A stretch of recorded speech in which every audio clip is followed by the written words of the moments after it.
A boy sits alone in a dark room, hands tied, eyes calm. Before him stands the strongest sorcerer alive, Satoru Gojo, Yuji Itadori, a student sentenced to death. His crime? Becoming the vessel of Ryomen Sukuna, the king of curses. But before that moment, before the world called him a curse user, this is how his story began. Yuji Itadori is not special. He's just a strong, cheerful high schooler who spends his days in the occult club, hanging out, joking, and pretending to chase ghosts. At home, he lives with his sick grandfather, the only family he has left. Before passing away, his grandfather leaves him with a message that will shape his entire life. Help others. Die surrounded by people. That night, Yuji's friends accidentally break the seal on an ancient talisman, a black, rotting finger. Without realizing it, they've unleashed the power of Ryomen Sukuna, the king of curses. When curses attack the school, Yuji runs straight into danger to save his friends. Cornered and desperate, he makes a choice no sane person would. He swallows the cursed object. In that instant, his body becomes a vessel for Sukuna. A wave of cursed energy erupts around him, and for the first time in 1,000 years, Sukuna opens his eyes again. But to everyone's shock, Yuji is still in control. Even Sukuna, the king of curses, can't take over his body. Soon after, Yuji meets Megumi Fushiguro, a first-year sorcerer, and Satoru Gojo, the strongest sorcerer alive. Instead of killing Yuji, Gojo gives him a choice. Join Jujutsu High. Collect all 20 of Sukuna's fingers. And when it's done, die, taking Sukuna down with you. Yuji accepts. He enrolls at Tokyo Jujutsu High, where sorcerers learn to exorcise curses. There, he meets Nobara Kugisaki, a confident girl with a nail and hammer technique, and teams up with Megumi, who uses shadow-based shikigami. Their first missions seem simple: haunted buildings, weak curses. But soon they realize the darkness runs deeper than they thought. During one mission, Yuji and his team face a special grade curse, a monster so powerful that even trained sorcerers struggle to survive. Yuji tries his best, but he's no match. In desperation, Sukuna takes over again, killing the curse in an instant. It's then that Yuji truly understands the weight of the power inside him, a curse that could destroy everything if he ever loses control. And in the chaos, Sukuna rips out Yuji's heart, killing him instantly. Inside his soul, Yuji confronts Sukuna directly. Sukuna offers him a deal. "Let me revive you, in exchange for a pact." Yuji refuses, shouting that he'll never rely on a curse for life. Still, Sukuna brings him back, laughing at his defiance. When Yuji wakes up, the world believes he's dead. But under Gojo's guidance, he begins training in secret, learning to control cursed energy, punch by punch, breath by breath. He's no longer fighting just to survive. He's fighting to understand what it means to live. A special grade curse appears, a monstrous being of molten rock and fire, known as Jogo. It hurls eruptions and volcanic fury at the city, confident it can burn any sorcerer to ash. Satoru Gojo steps forward with a lazy smile. Jogo's lava never reaches him.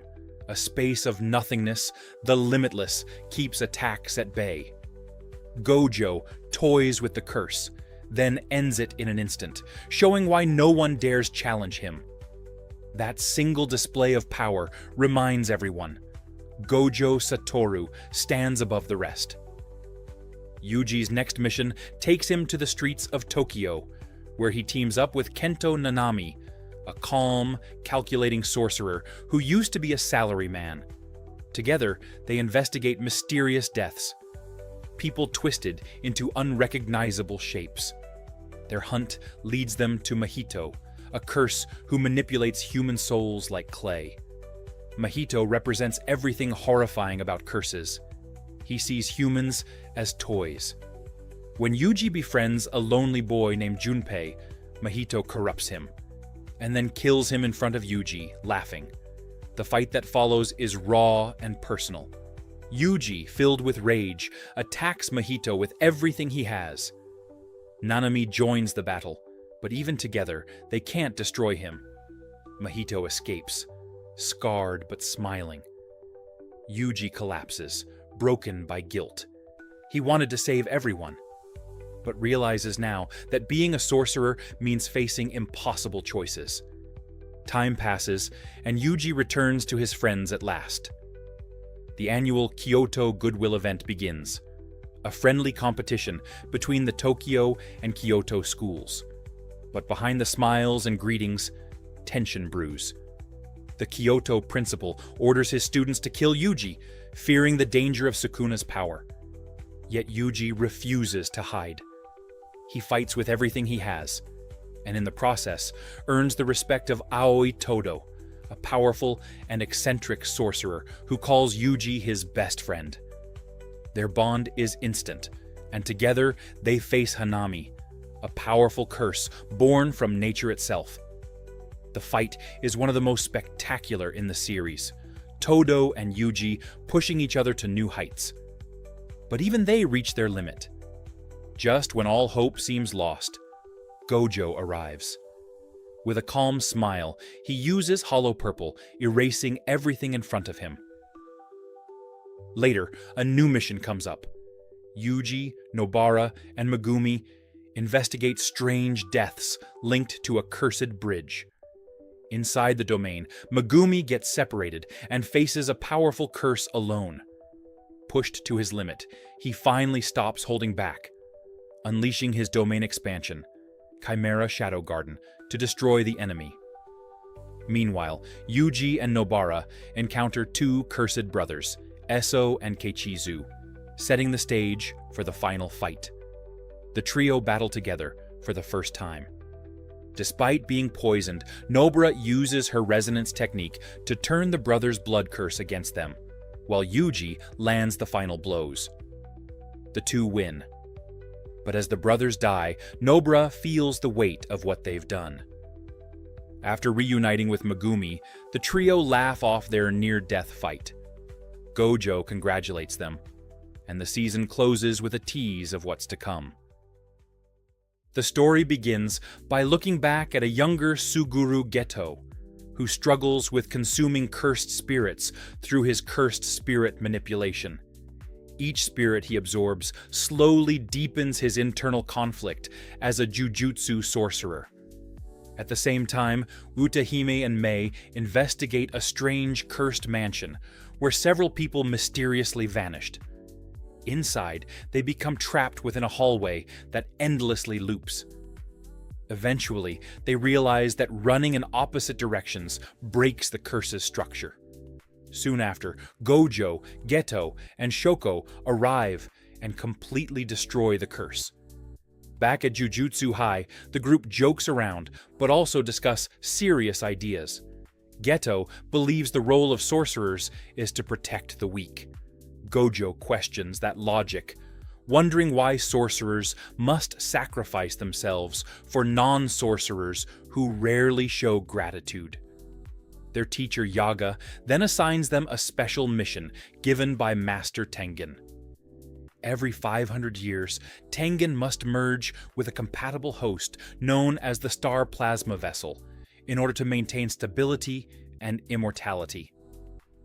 The current vessel is a 14-year-old girl named Riko Amanai.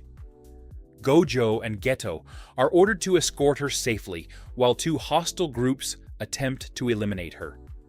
One group is the curse users known as Q, and the other is the Time Vessel Association. Gojo and Geto soon locate Riko.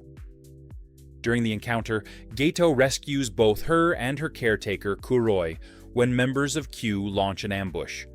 While Geto protects them, Gojo handles the attackers outside. However, another dangerous enemy soon appears. Toji Fushiguro has been hired by the Time Vessel Association with the sole objective of killing Riko Amanai. Later, Geto questions a captured Q member while calmly drinking tea. When Riko wakes up, she initially believes Gojo and Geto are enemies, but Kuroi explains that they are actually protecting her. Despite the danger, Riko insists on visiting her school one final time before fulfilling her fate, and Gojo surprisingly agrees. Meanwhile, Toji places a massive bounty on Riko's life, giving curse users 47 hours to capture her. His real goal is not the bounty itself, but to exhaust Gojo over time. At the school, Geto realizes that 2 protective spirits guarding the area have already been destroyed. He fights and eventually absorbs an elderly curse user. At the same time, Gojo discovers Riko inside her classroom, surrounded by classmates who admire her. As they leave the school, they are suddenly attacked by a clone-type curse user. Gojo easily defeats him using the Limitless technique. Shortly afterward, Riko receives a photograph showing that Kuroi has been kidnapped. The group travels to Okinawa, defeats the enemies waiting there, and rescues Kuroi successfully. Afterward, they briefly relax on the beach. Geto becomes concerned because Gojo has not slept in nearly 2 days. But Gojo simply laughs and brushes the concern aside. Once the bounty timer finally expires, they head back to Tokyo, believing the danger has ended. Inside Jujutsu High's barrier, Gojo relaxes and temporarily disables Infinity. That single moment allows Toji to strike. He bypasses the barrier and suddenly attacks Gojo using the inverted Spear of Heaven, fatally wounding him. Meanwhile, Geto escorts Riko and Kuroi to meet Master Tengen. Along the way, he tells Riko that she still has the freedom to choose whether she truly wants to merge. Just then, Toji suddenly appears and shoots Riko, killing her instantly. Overwhelmed with anger and grief, Geto releases numerous cursed spirits, including the powerful Rainbow Dragon. However, Toji's overwhelming speed and his anti-technique weapon allow him to defeat Geto as well. Afterward, Toji collects Riko's body to receive payment. But unexpectedly, Gojo revives himself by mastering reverse cursed technique. Fully awakened, Gojo unleashes Hollow Purple and destroys half of Toji's body. As he dies, Toji reveals that he has a son named Megumi before taking his final breath. Gojo later returns Riko's body, while members of the Time Vessel Association celebrate her death. Furious, Gojo asks Geto if they should simply kill everyone in the room. Geto refuses, disturbed by the idea, despite his own growing doubts. 1 year later, Gojo has fully mastered Limitless, together with the Six Eyes, becoming widely known as the strongest Jujutsu sorcerer alive. Because of this power, he often handles missions alone. Meanwhile, Suguru Geto continues consuming cursed spirits for strength, but the process slowly changes him. His resentment toward non-sorcerers grows deeper with every mission. During this period, he encounters Yuki Tsukumo, a special grade sorcerer who proposes radical ideas for eliminating curses entirely. She suggests 2 possible solutions: teaching every human to control cursed energy, or removing cursed energy from humanity altogether. Geto begins considering a darker path, eliminating non-sorcerers entirely. After the death of Yuhaibara during a mission, Geto's belief in the Jujutsu system finally collapses. Soon after, he discovers 2 young girls being abused and imprisoned by villagers, who believe the children are cursed. Geto kills all 112 villagers without hesitation, declaring his goal to create a world meant only for sorcerers. He rescues the girls and abandons Jujutsu High, Because of his actions, Geto is sentenced to death by the Jujutsu authorities. Later, Gojo confronts him in Shinjuku. Geto openly explains his plan for a sorcerer-only world and mocks Gojo's position within the system. Despite everything, Gojo cannot bring himself to kill his former friend, and their relationship finally breaks apart.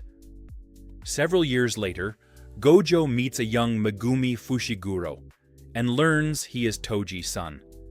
The Zenin clan plans to take Megumi because of his powerful technique, but Gojo intervenes and prevents them from claiming him. Instead, Gojo promises to protect Megumi and his sister Tsumiki. The story then shifts forward to the year 2018. Gojo wakes up and sees Yuji Itadori, Megumi Fushiguro, and Nobara Kugisaki preparing to continue the fight as the next generation of sorcerers. Despite all the losses he has experienced, Gojo places his hope in them. Later, Yuji, Megumi, and Nobara enjoy a rare moment of peace. Yuji suggests watching the movie Human Earthworm 4 together, but Nobara prefers to go shopping while Megumi decides to return home. While shopping, Nobara meets Yuko Ozawa, one of Yuji's former classmates. Yuko used to have a crush on Yuji, but feels nervous about meeting him again after changing her appearance. She wonders if Yuji would even recognize her now. Nobara teases her about the situation and confirms with Megumi that Yuji is not dating anyone. She then calls Yuji over. To Yuko's surprise, Yuji immediately recognizes her and remembers a small moment of kindness she once showed him. The simple memory deeply moves Yuko. Meanwhile, at Kyoto Jujutsu High, Aoi Todo and Meimei speak with Principal Gakuganji about recommending students for promotion to Grade 1 Sorcerer. Todo is excited about Yuji's potential, but frustrated that Yuji cannot yet participate in official evaluation missions. Soon after, Yutahime contacts the Tokyo students and calls them to investigate an abandoned building. She warns them that someone within the Jujutsu community may be secretly working with curses and leaking information. After reviewing the evidence, suspicion eventually falls on Kokichi Muta, the fragile student who controls the puppet Mechamaru at Kyoto Jujutsu High. When the group arrives at Mechamaru's hidden control room, they discover it completely empty. Elsewhere, Kokichi Muta secretly meets with two dangerous figures: the curse Mahito and a mysterious sorcerer who appears to be Suguru Geto. In truth, this figure is the ancient sorcerer Kenjaku inhabiting Geto's body. Kokichi agrees to provide information in exchange for healing his crippled body. Mahito uses idol transfiguration to restore Kokichi's physical form. However, immediately afterward, Kokichi activates his hidden weapon, Ultimate Mechamaru. Inside the massive machine, Kokichi launches cannons and powerful cursed energy attacks at Mahito. Mahito responds by activating Domain Expansion, a deadly space where a single touch can instantly reshape a victim's soul.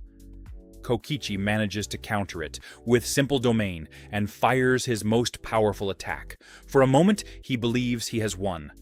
But Mahito survives the explosion, enters the cockpit, destroys the machine, and kills Kokichi instantly. On October 31st, at exactly 7 p.m., a massive curtain barrier suddenly descends over Shibuya, trapping thousands of civilians inside. A chilling message spreads among the crowds. Bring Satoru Gojo.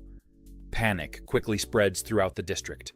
Jujutsu High immediately mobilizes multiple sorcerer teams to respond to the situation.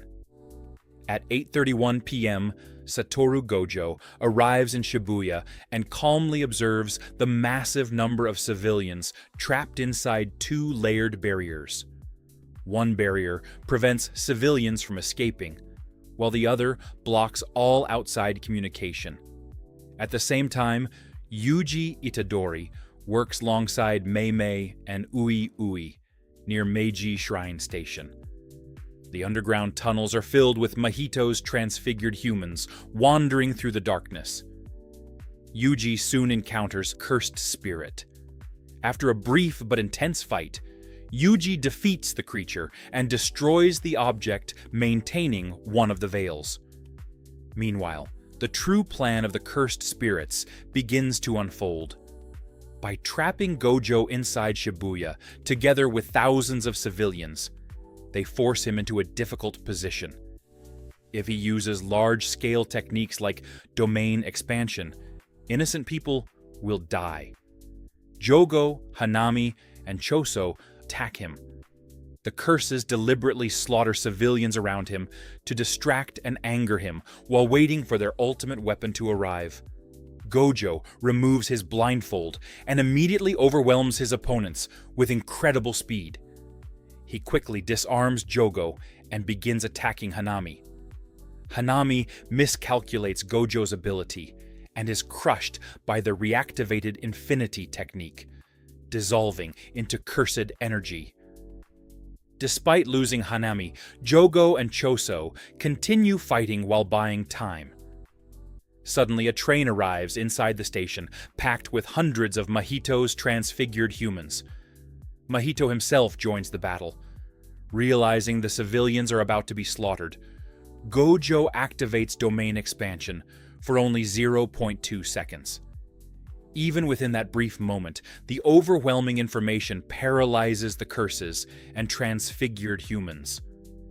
The civilians collapse but remain unharmed.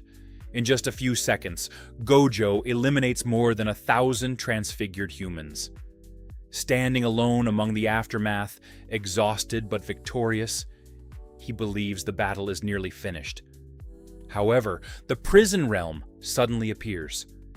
The cube opens and Gojo sees a familiar face. Suguru Geto. The sight shocks Gojo long enough for the prison realm to activate. Geto reveals the stitches across his forehead, exposing the truth. The body belongs to Geto, but the mind controlling it is an ancient sorcerer named Kenjaku. Kenjaku explains that he transfers his brain between bodies to steal their techniques. Because Gojo never cremated Geto's corpse, Kenjaku was able to claim it as a vessel. As the prison realm begins sealing, Kenjaku mocks Gojo, saying he has waited 1,000 years for this moment. Even as the cube closes, Gojo remains defiant and smirks, reminding Kenjaku that Yuta Okkotsu still exists. Elsewhere in the tunnels, Yuji and the others receive a message left behind by Mechamaru before his death. The small puppet warns them that Gojo has been sealed and explains the structure of the barriers surrounding Shibuya. Yuji is ordered to escape the underground area and inform the other sorcerers immediately. Meanwhile, Yuji continues moving through the city, witnessing the chaos created by Mahito's transfigured humans attacking civilians. In the subway station, he is suddenly confronted by Choso, who seeks revenge for his fallen brothers. Using blood manipulation, Choso launches deadly piercing attacks capable of slicing through steel. Yuji struggles to keep up with Choso's technique. During the battle, strange false memories suddenly appear inside Choso's mind, showing Yuji together with his brothers. Confused and shaken by the vision, Choso retreats from the fight. At the same time, other battles erupt throughout Shibuya. Nanami, Maki, and Naobito confront powerful cursed spirits underground. Their fight pushes them to their limits, as special-grade enemies attack relentlessly. But everything changes in an instant. Dagon activates his domain expansion. Suddenly, they're trapped inside an endless ocean, a space where every attack is guaranteed to hit. Shikigami swarm them from all directions. There's no room to breathe. Even Naobito, one of the fastest sorcerers, struggles to keep up. Nanami is overwhelmed. Maki is barely holding on. They're losing. And then, Everything shifts. Out of nowhere, Toji Fushiguro enters the domain. No cursed energy, no fear, just pure instinct. Inside a domain where attacks are guaranteed to hit. Toji does the impossible. He overwhelms Dagon with raw speed and power. No techniques, no tricks, just dominance. Dagon, a special grade curse, gets completely destroyed. Right after killing Dagon, Toji doesn't stop. There's no relief, no pause, because Toji isn't thinking. He's acting on pure instinct, and his instinct leads him to the next strongest target nearby, Megumi. Without warning, Toji disappears, and suddenly appears right in front of him. The attack is instant. Megumi barely reacts in time, summoning his Shikigami to defend himself. But it doesn't matter. Toji breaks through everything. Defense useless. Megumi realizes immediately, this isn't a normal enemy. This is something else entirely. The gap in power is overwhelming. Toji keeps pushing forward. Megumi is forced on the defensive. And just when it looks like it's over, Toji suddenly stops. He looks at Megumi and asks a simple question. What's your name? Confused, exhausted, Megumi answers, Fushiguro Megumi.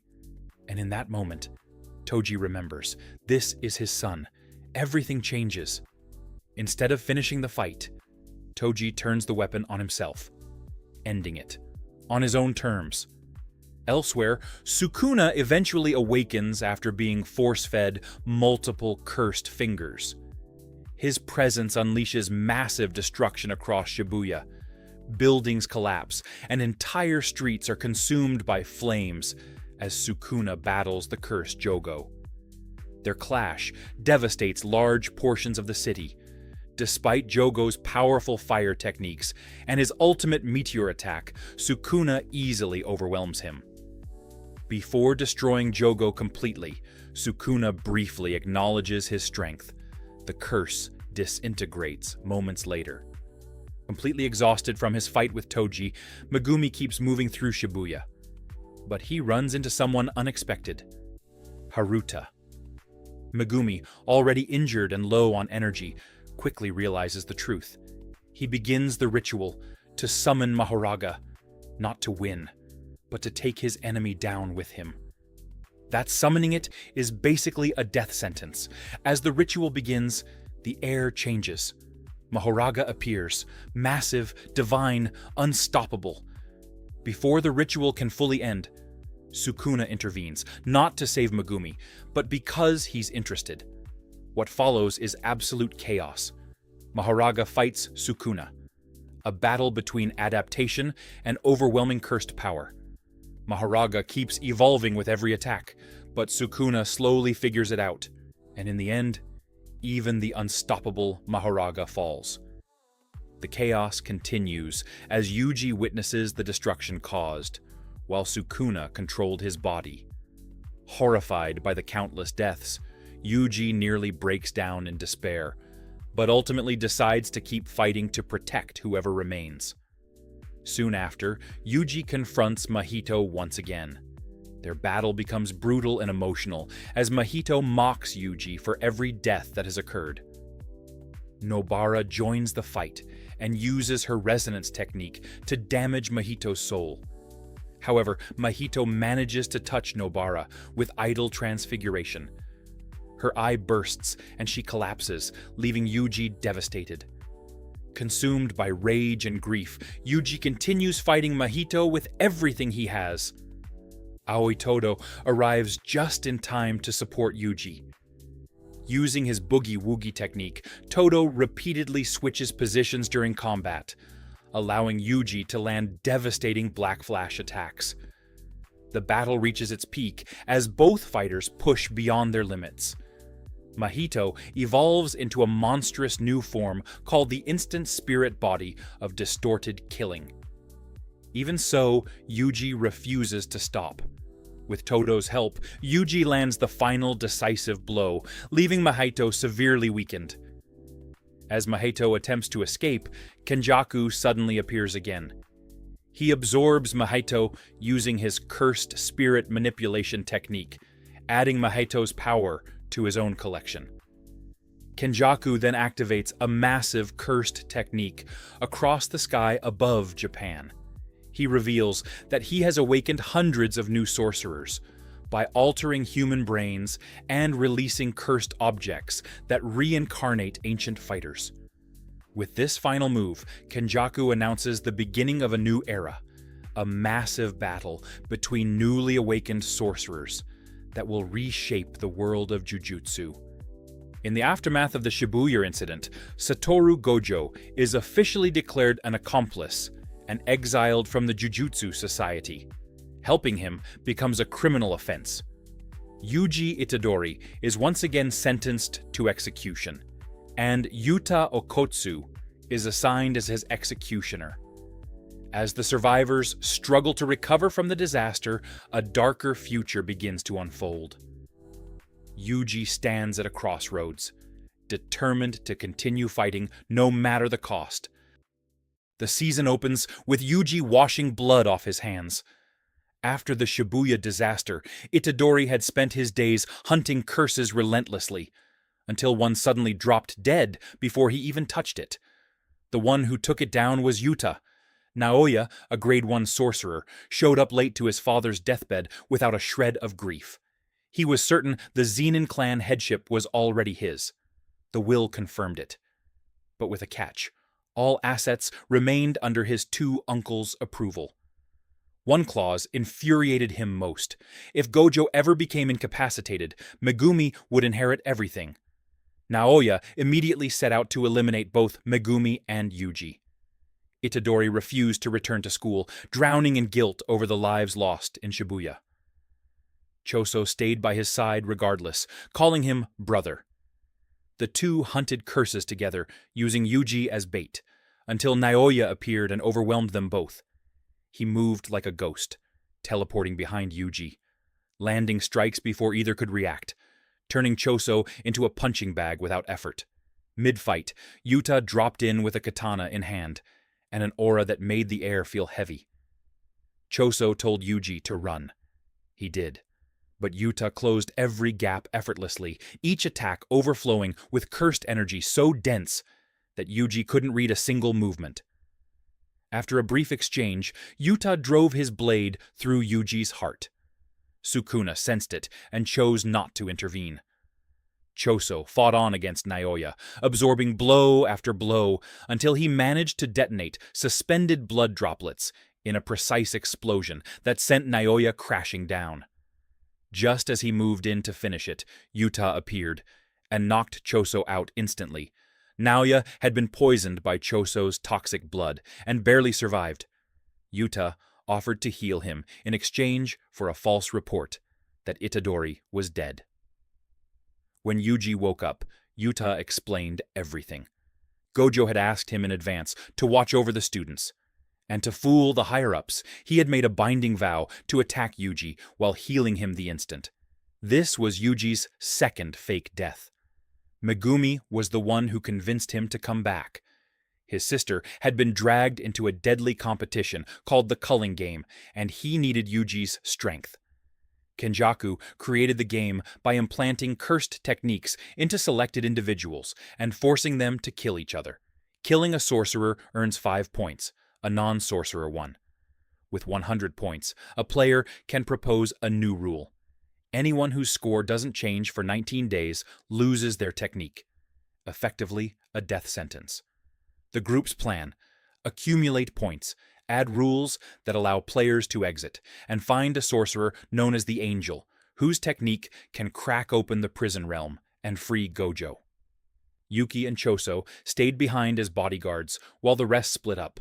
Maki toward the Zenin clan, Yuta into the game as a scout, and Yuji and Megumi into the Tokyo barrier. Maki returned to claim weapons from the vault, but her father had been waiting. He struck her and Mai down and threw them into a room full of imprisoned, cursed spirits. Mai knew she wouldn't survive. She transferred every drop of her cursed energy to her sister and died smiling. Maki rise as something entirely different. She cut her father down before he could react, then swept through the entire Zenin clan without slowing. Sorcerer after sorcerer falling to clean, final strikes. The elite Hei unit, the uncles, Naoya, none of it mattered. She broke Naoya's face with a single punch after seeing through every frame of his projection sorcery. He tried to flee and was finished off by Maki's own mother. When Maki found her mother, she killed her too. She walked out, carrying Mai's body over her shoulder, handed her to a tearful Momo at the gate, and kept walking. The Gojo and Kamo clans used the massacre to demand the Zenin clan be stripped of its Big Three status. The higher-ups declared Yaga responsible for the Shibuya Incident, and sent Gakuganji as executioner. After a brutal fight, Yaga fell. His final act was whispering the secret of sentient cursed corpses. 3 compatible souls fused into a core, clashing until a true self emerges. Panda arrived too late, finding his father already gone. He didn't attack Gakuganji. He recognized him as just a blade wielded by others. Even a panda knows how to shed tears after losing a father. Yuji and Megumi tracked down Kinji Hikari, a suspended third year, running a secret underground fight club for sorcerers. Yuji entered the arena, where his opponent turned out to be Panda, already in on the plan. They staged a convincing fake match for the crowd while quietly coordinating. Hikari invited Yuji up afterward, but caught him in a lie immediately. No sorcerer alive doesn't know who Gojo is.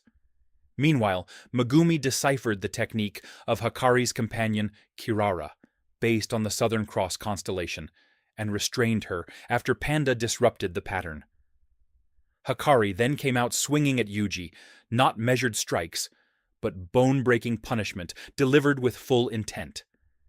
Yuji absorbed every hit and stayed on his feet, repeating that he was just a cog built to destroy cursed energy.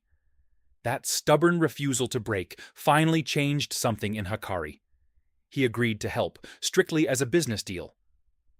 Megumi offered the backing of the Zenin clan in exchange for Hikari's cooperation, unaware, of course, that the clan barely existed anymore. Kogane announced Rule 9.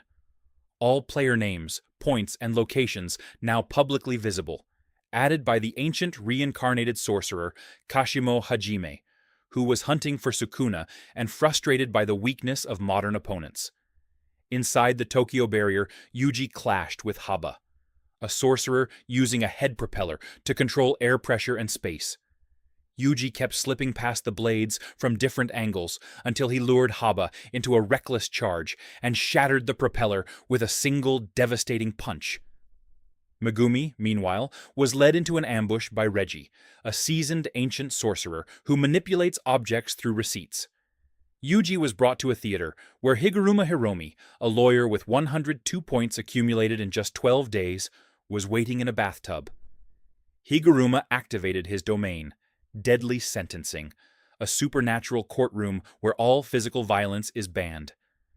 Yuji was charged with underage gambling, tried to bluff his way through, and was exposed by a photograph placing him at the cash exchange counter.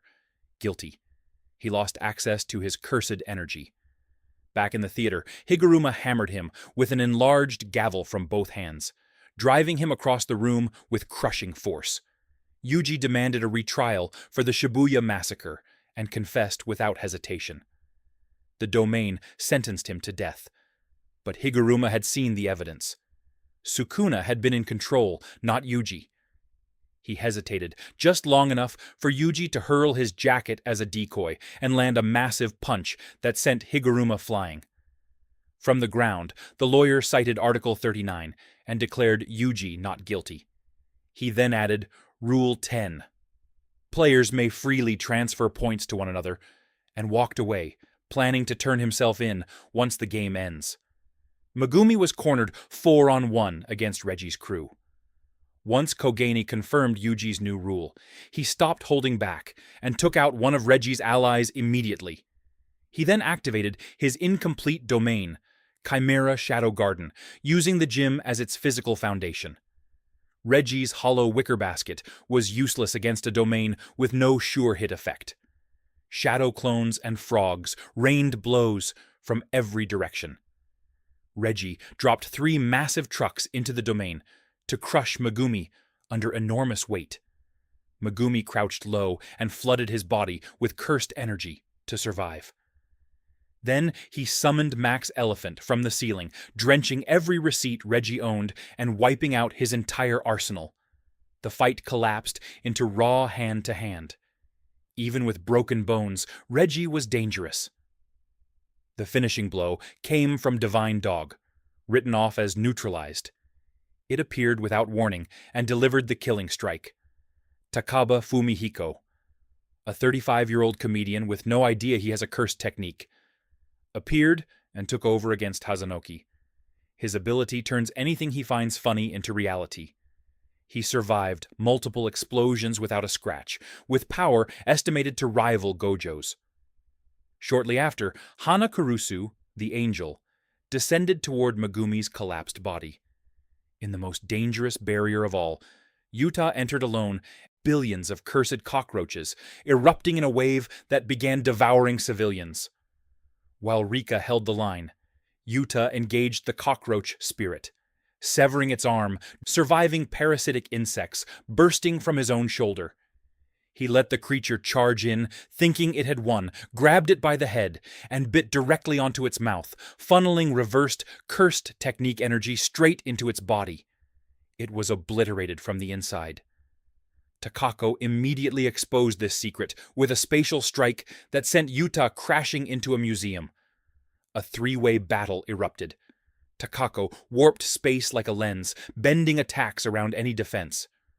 Ryu unleashed continuous cursed energy blasts, powerful enough to collapse entire city blocks. Yuta weaved through the destruction at godlike speed, closing distance and trading devastating blows with Ryu. Strikes that detonated like artillery shells, collapsing buildings around them. Yuta slipped on his ring, the only way to fully manifest Rika and access copied techniques, with a strict 5-minute limit. He froze Takako with a whispered command and hammered her into the ground. Rika launched him like a projectile at Ryu. They clashed in an earth-shaking exchange, Ryu firing curving blasts from every angle. When all 3 activated their domains simultaneously, the overlapping instability shattered everything, and Kururushi was reborn in the chaos. Yuta shoved Takako into the cockroach's path. It bit off her arm, Rika grabbed the limb, and Ryu finished Takako without a second thought. Yuta killed Kururushi again without effort. As Ryu wound up for his finisher, Yuta grabbed the fabric of space, copying Takako's technique through Rika consuming her severed arm, and redirected the blast into the sky. He then drove Thin Icebreaker directly into Ryu's gut. As Rika faded, she landed one final monstrous punch. Yuta followed with a kick to the throat. The redirected blast came looping back from above and crashed down onto Ryu's own head. He had been made to swallow the very meal he had prepared for someone else. Ryu fell satisfied, thanking Yuta for finally ending 4 centuries of hunger. Yuta walked away with 190 points and a victory that would make the entire world take notice.